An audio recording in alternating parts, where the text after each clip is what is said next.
Olá, quinto ano, eu sou a professora Aline Loureiro e vamos lá para mais uma aula de ciências. Hoje nós estudaremos a unidade 9, que vai das páginas 294 até 300. Estudaremos o sistema circulatório, mais precisamente o sangue. Então, o que a gente vai fazer nessa rotina de hoje? Nós estudaremos o sistema circulatório, vocês assistirão a videoaula, nós faremos a leitura das páginas 294 até 299. Aí em casa, se você achar necessário, você poderá pausar a videoaula, eu vou explicar as atividades, vocês continuarão assistindo a videoaula, depois farão as atividades, as tarefas em casa, enviarão para o professor de vocês após a aula, pelo aplicativo do WhatsApp, de onde vocês terão a devolutiva dele, tá bom? Bom, então nós estudaremos o sistema circulatório. Então vamos dar uma relembradinha, que na unidade 7 a gente estudou o sistema digestório, né? E aí a gente aprendeu quais são as funções, né? Que era transformar as macromoléculas, ou seja, os alimentos em pedaços grandes para os pequenos, né? De macro para micro, para entrarem dentro das células, né? E nutrir o nosso corpo. Depois, no sistema respiratório, você aprendeu que ele é importante porque ele realiza as trocas gasosas, né? Do oxigênio pelo gás carbônico, né? E agora nós estudaremos o sistema circulatório, né, que faz o transporte dessas substâncias, que é o sangue que realiza. Então, lembra que a gente estudou que é célula, tecido, órgão, sistema e organismo? Nós aprendemos que os sistemas trabalham todos em conjunto. Então, a gente vai ver isso hoje mais precisamente no sistema circulatório, que também trabalha em conjunto, pois é o sangue que transporta essas substâncias para as células, tá bom? Então, você aprendeu que o sistema digestório transforma o alimento em partículas que serão usadas pelas células para a produção de energia e que o gás oxigênio existente no ar que respiramos também será utilizado nas células para a produção de energia. Neste módulo, estudará como o sistema circulatório se encarrega de transportar essas substâncias até as células e recolher os resíduos que foram ali produzidos, ou seja, aquilo que precisa voltar para o meio externo. Leia a letra da música a seguir que trata do coração, órgão importante do sistema circulatório. Bate coração. Então, bate, bate coração dentro desse velho peito, você já está acostumado a ser maltratado, a não ter direitos. Bate, bate coração, não ligue, deixe quem quiser falar, porque o que se leva dessa vida, coração, é o amor que a gente tem para dar. Oi, tum, tum, bate coração. Oi, tum, coração pode bater. Oi, tum, tum, tum, bate coração, que eu morro de amor com muito prazer. Então, aqui, a figura do coração, né? E a gente fazendo a analogia, né? Que o coração, será que ele é daquele formato? Será que ele é daquele jeito? Será que é o coração que é o responsável pelos sentimentos? Né? Vamos dar uma pensadinha a respeito disso, tá?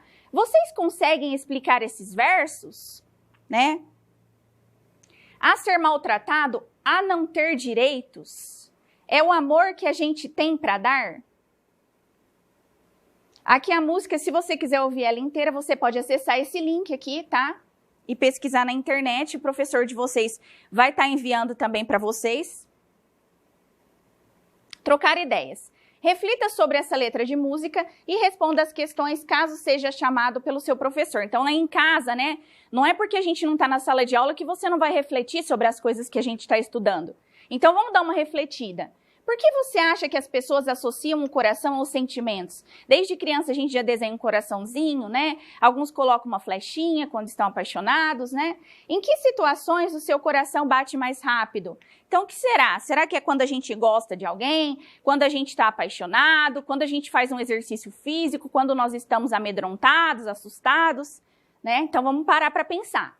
Você sabia? A ideia de associar o coração aos sentimentos vem dos povos antigos. Eles acreditavam que, por ser o coração um órgão pulsante e quente que empurra o sangue e permite a vida, seria ele responsável pelos sentimentos. Então, aqui a figura, né, do rapazinho apaixonado, né, e o coraçãozinho batendo forte. Será que é o coração que faz isso acontecer? Mas, graças à evolução das pesquisas e dos estudos sobre a anatomia e a fisiologia humanas, sabe-se hoje que é o cérebro e não o coração o órgão responsável pela interpretação dos sentimentos em nosso corpo. Então, aqui, ó, o coração e o cérebro. Então, na verdade, pessoal, a gente aprendeu, né, nas aulas anteriores, que o sistema nervoso central, mais precisamente o cérebro, que coordena nossas emoções, né? o sentimento de amor, de prazer, de medo, de dor, né? E todos esses sentimentos. Então, não é o coração, é o cérebro, tá? Geralmente, nosso coração bate mais rápido em momentos que nos assustamos, praticamos alguma atividade física ou esportes que envolvem corridas e etc. Isso acontece pelo fato de que é por meio da aceleração dos batimentos cardíacos que o coração bombeia o sangue para todo o corpo, permitindo realizar o transporte de substâncias nas células, porque afinal de contas, né, nós nos alimentamos, né, e nós respiramos e esse oxigênio precisa ser transportado, os nutrientes precisam ser transportados, o gás carbônico e é através do sangue que todo esse processo acontece. Sistema circulatório. Para que os nutrientes e o gás oxigênio cheguem a todas as células do corpo, eles são transportados pelo sangue. Olha aqui, pessoal, tá até em negrito, tá? Que, por sua vez, circula dentro de vasos sanguíneos. Por isso, o sangue deve estar sempre circulando e, para tanto, ele precisa de um empurrãozinho. O responsável por esse trabalho é o coração. O sangue, o coração e os vasos sanguíneos fazem parte do sistema circulatório. Né? Então, vamos dar uma relembradinha. Então, o coração, ele é o que bombeia, né? Ele é como se fosse a máquina, né? A bateria para todo o nosso corpo funcionar, tá certo? O sangue transporta, o sangue é levado através dos vasos sanguíneos para todas as células, né? Os nutrientes, o oxigênio, o gás carbônico, tudo é transportado pelo sangue, tá? Isso é levado através dos vasos sanguíneos, que é por onde o sangue passa, tá bom? Então, todos eles fazem parte do sistema circulatório. Então, aqui a figura do corpo humano, né? Aqui tá mostrando o coração. E aqui os vasos sanguíneos, que é por onde o sangue vai percorrer todo o nosso corpo, tá bom? Aqui o coração mostrando o bombeamento do sangue. O sangue. Alguma vez você precisou fazer um exame de sangue ou conhece alguém que já fez esse exame? É muito comum a gente vai fazer quando a gente procura o médico porque a gente está tendo algum sintoma de alguma coisa, né? Você foi fazer uma visita de rotina no médico, né? Qualquer médico pode pedir um exame de sangue. Aí ele vai pedir o hemograma e daí ele vai ver como que estão as suas células sanguíneas, como que está o seu organismo, né? É provável que você responda sim para algumas das duas perguntas, porque é comum os médicos solicitarem esse procedimento para avaliar o estado de saúde do indivíduo. Mas o que há no sangue para ser avaliado? O sangue é um líquido que flui por todo o corpo, ele é constituído pelo plasma e por elementos celulares, como os glóbulos vermelhos ou hemácias, os glóbulos brancos e as plaquetas. A imagem a seguir mostra essa composição. Então, aqui está a composição do sangue. Aqui está um vaso sanguíneo, tá? Aqui o glóbulo vermelho, que a gente conhece como hemácias, né? E no exame de sangue fica escrito eritrócito, tá? Os glóbulos brancos, que são os leucócitos, estão aqui, ó. As plaquetas, que estão aqui, tá? As plaquetas são responsáveis pela coagulação sanguínea. Às vezes a gente não dá muita atenção para um determinado exame de sangue quando a gente faz, mas, por exemplo, quando uma pessoa tem a dengue, né, o que acontece? O médico, ele fica muito de olho como estão as plaquetas da pessoa, né?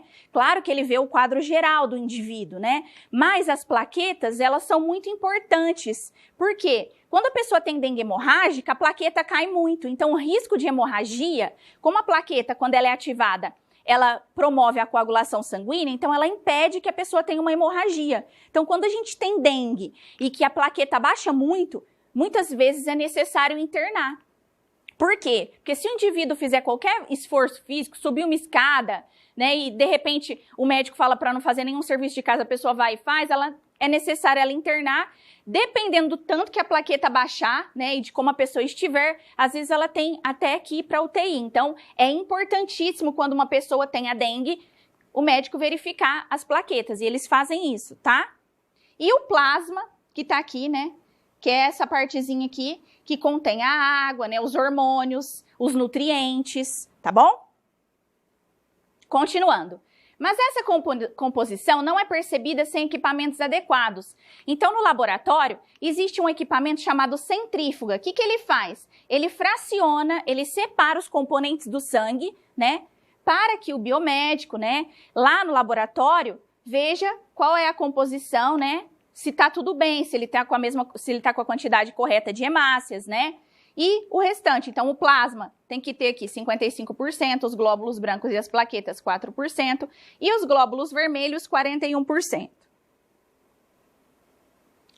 Então, quais são os componentes? O plasma, tá? Que está aqui em amarelinho, plasma sanguíneo. Qual que é a função do plasma, pessoal? Transportar os nutrientes, os gases, os hormônios e os outros elementos por todo o corpo. Tudo que a gente for aprender, pessoal, vocês têm que lembrar qual que é a função, para que ele serve, tá?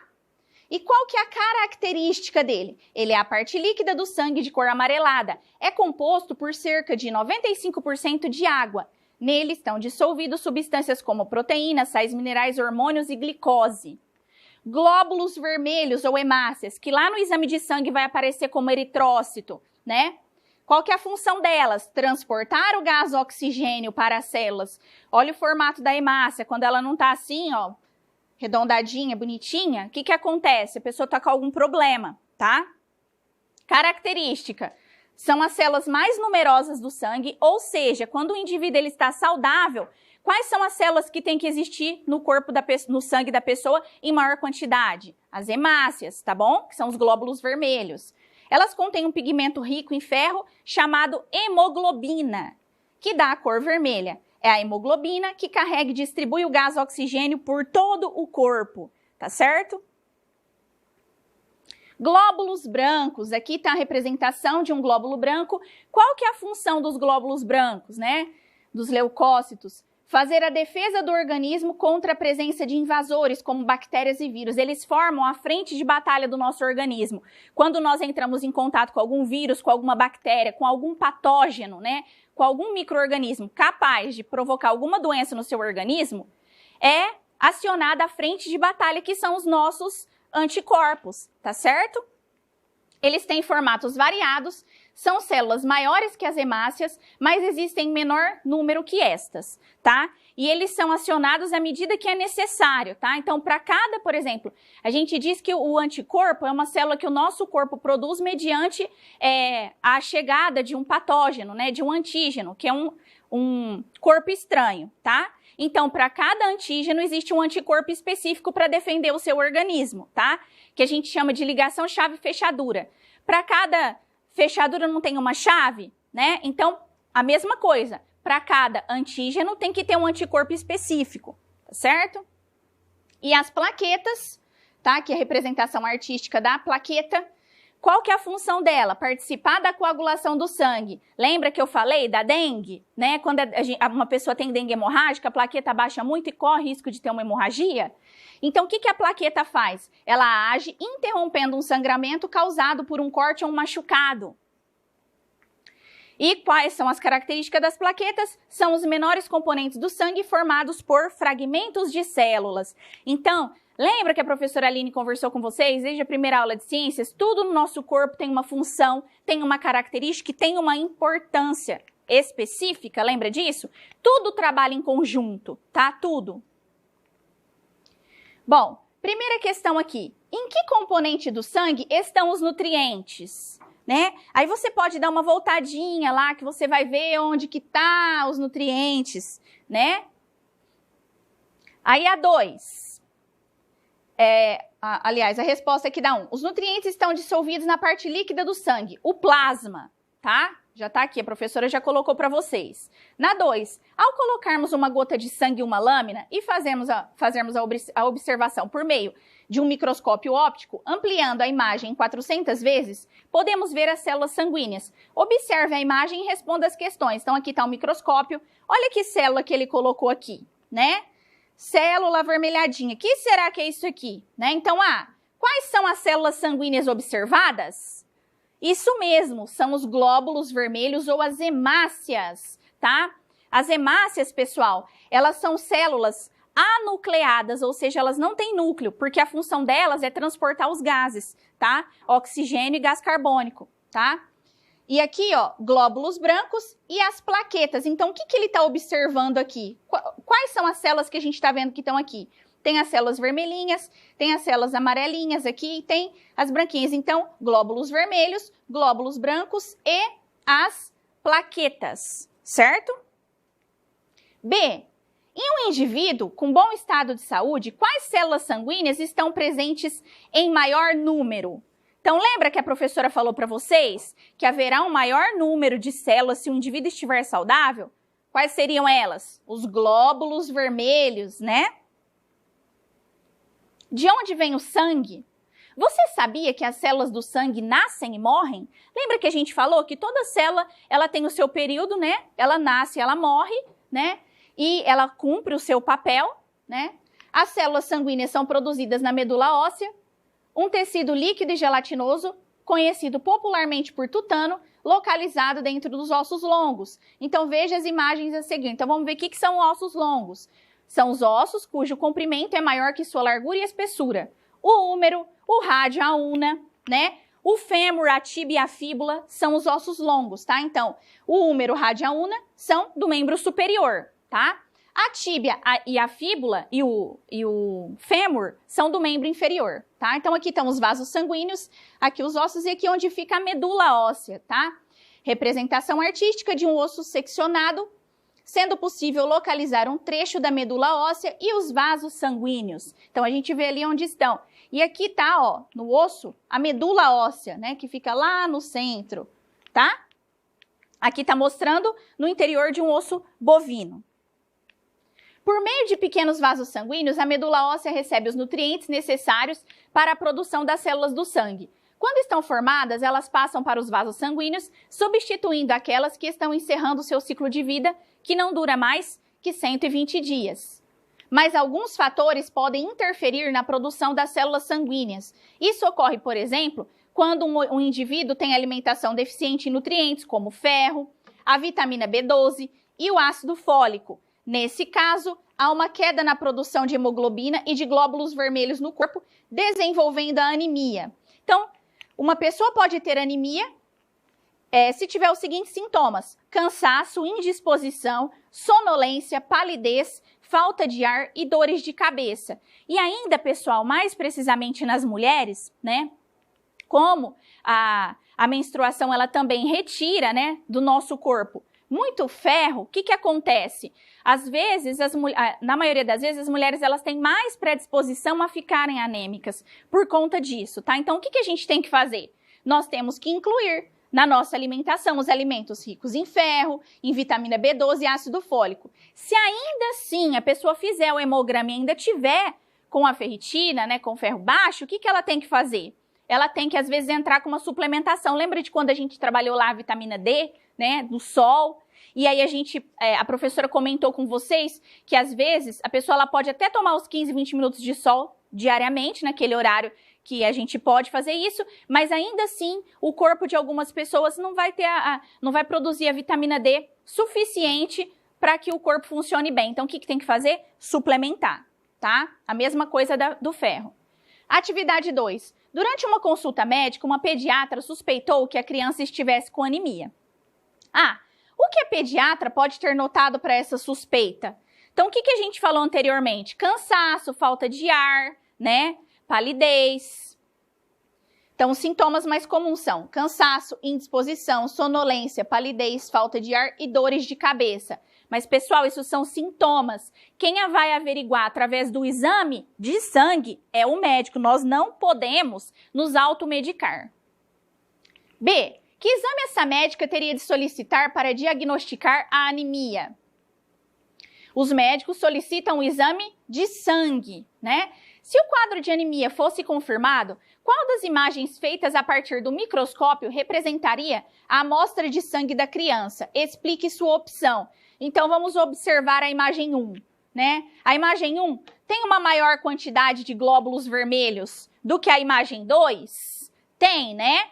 Então, esse indivíduo da imagem 1, só de bater o olho, se você prestou atenção na explicação da professora, você já chegou à conclusão de que o indivíduo 1, ele é saudável e que o indivíduo 2, ele não está tão saudável assim, não é verdade? Então, vamos lá. A imagem 2 representa a amostra de sangue da criança com anemia, pois os glóbulos vermelhos em uma pessoa saudável apresentam-se em maior quantidade quando comparados às outras células, tá? Então, em relação aqui aos glóbulos brancos. Em um quadro de anemia, a concentração de glóbulos vermelhos é reduzida, tá? Então, lembrando, né, as hemácias, né, que são os glóbulos vermelhos, a função delas é transportar os gases. Então, o que acontece? Ela vai transportar, as hemácias podem estar em menor quantidade ou disfuncionais, tá certo? E chegamos na hora da tarefa. Observe as imagens de vasos sanguíneos e assinale as alternativas corretas. A. Na imagem 1, pode-se notar que os glóbulos vermelhos estão em maior quantidade no plasma sanguíneo. Então, vamos observar aqui. Os glóbulos vermelhos estão em maior quantidade. Aí tem duas coisas diferentes aqui, né? Na imagem 2 e na 3. Nós vamos conferir aqui para ver o que está correto e o que não está. Na B, a imagem 2 mostra o sangue sendo extravasado pelo vaso sanguíneo lesionado. Então, olha aqui, o sangue está sendo extravasado, é o sangue, o que está sendo extravasado aqui? E aqui está mostrando as plaquetas. Dá uma refletida aí. C. Na imagem 3, o sangramento foi evitado pela ação dos glóbulos vermelhos. Então, olha aqui, são os glóbulos vermelhos que fazem, que evitam, né, que ocorra um sangramento? Será que são os glóbulos vermelhos ou será que são as plaquetas? O que vocês aprenderam? O que a professora falou agora há pouco? E na D, a imagem 3 representa o processo de fracionamento do sangue. Vamos dar uma relembradinha lá, né? O que faz o fracionamento do sangue? Lembra que a gente estudou lá? Volta lá na apostila anterior e vê lá. Será que era aqui que isso ocorreria? Então, o que é para a gente fazer nessa questão? Corrigir as alternativas incorretas, escrevendo-as de modo que se tornem verdadeiras. Então, vamos lá. Quais são as corretas? Então, a correta é a A. Na imagem 1, pode-se notar que os glóbulos vermelhos estão em maior quantidade no plasma sanguíneo. Então, realmente, aqui, ó, eles estão em maior quantidade. Tá certo? Se for para a gente corrigir, né? Vamos corrigir a C. Na imagem 3, o sangramento foi evitado pela ação das plaquetas. Olha aqui o indicativo de que as plaquetas foram ativadas. Se a plaqueta foi ativada, não foi à toa, pessoal. É porque houve o quê? Um sangramento, tá bom? Houve uma lesão ali nessa região, tá? Aí vocês vão observar em casa, ver se tem mais alguma alternativa que está errada e vocês farão a correção, tá certo? 2. Imagine que uma equipe de programadores de computador está desenvolvendo um game educativo sobre o sistema circulatório. E nesse game, as personagens do jogo serão os componentes do sangue. Observe a imagem ao lado, as primeiras personagens criadas. Qual dos componentes sanguíneos elas devem representar? Explique. Olha aqui os soldadinhos, né? Marchando aqui bonitinhos para defender. Quem será que o soldado defende, não defende? Então, esses soldadinhos, quem que eles estão representando? Será que eles estão representando os glóbulos vermelhos, né? Mais precisamente as hemácias. Será que eles estão representando os glóbulos brancos, né? Ou será que eles estão representando as plaquetas? Reflitam aí na casa de vocês, vamos dar uma pensadinha rapidinho. Quem que defende o seu organismo contra qualquer patógeno, qualquer invasor? Lembra do que a professora falou? Do antígeno e do anticorpo, né? Vamos refletir? Quem chegou aí à conclusão, né, de que são as células de defesa? Parabéns, pessoal, correto. Como se trata de um game educativo, ele deve fornecer conceitos corretos. Os personagens representados na imagem são soldados e, portanto, estão relacionados à função de defesa. Logo, devem representar os glóbulos brancos, cuja função é defender o corpo contra a invasão de inimigos, como bactérias, fungos e outros agentes causadores de doenças. Tá? Então, lembrando que não existe só um tipo, né? Tem vários tipos de glóbulos brancos, tá? Que são o que a gente chama de células de defesa, né? Que vão defender o nosso organismo contra os micro-organismos. Terceira, observe o esqueleto ao lado. Então, vamos olhar aqui. Lembra que a gente estudou os ossos, né?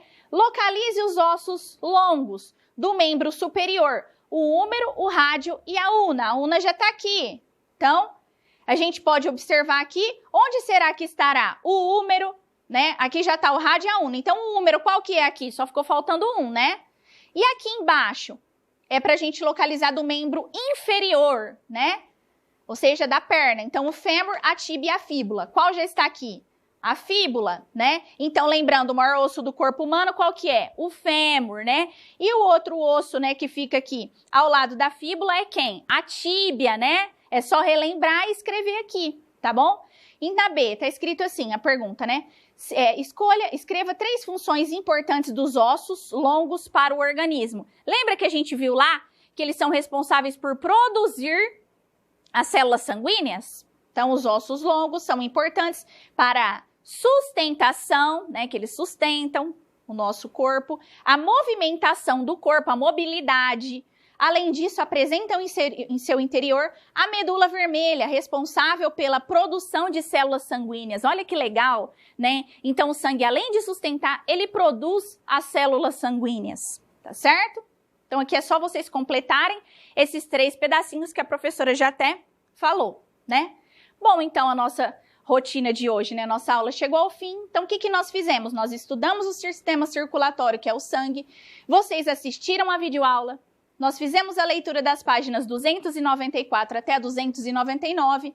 Você em casa pausou a videoaula, a professora explicou os conteúdos, vocês continuaram assistindo a videoaula e depois aí em casa, depois no final da aula, vocês farão as atividades de vocês e enviarão para o professor de vocês, de onde vocês terão a devolutiva.